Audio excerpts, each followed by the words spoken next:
City India news, महाराष्ट्रातील लोकप्रिय news channel.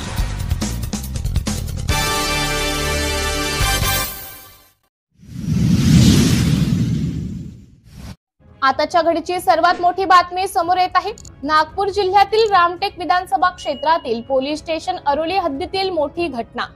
Khandala गुजर येथील बस स्थानकावर चढवला ट्रक।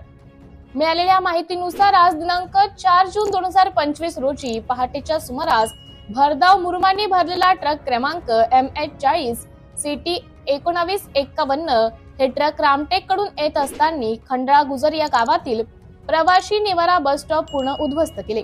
त्यामुळे अरोली पोलीस स्टेशनचे ठाणेदार यांच्या कार्यशैलीवर प्रश्नचिन्ह दिसून येतो। दिवस रात्र रेती मुरुम यासारख्या अनेक वस्तूंची चोरटी वाहतूक करणारे कुणाच्या आशीर्वादाने बिना परवाना चालवतात। इतका सरकारी नुकसान होत असेल तर अरोली पोलीस स्टेशनचे ठाणेदार स्नेहल राऊत मुंग गिळून गप्प का? रस्त्याच्या बाजूला असलेले बस स्थानक सुरक्षित नसेल तर सर्वसामान्य जनतेचा जीव टांगणीला का नाही असेल? ट्रॅफिक पोलीस कधी वाहनावर कारवाई करताना दिसून येत नाही। त्यामुळे अशा मुजर ट्रक चालकाची व बेकायदेशीर वाहतूक करणारे व पोलीस स्टेशनचे ठाणेदार यांच्यावर वरिष्ठ अधिकारी काय कार्यवाही करतील याकडे सर्वसामान्यांचं लक्ष वेधले आहे।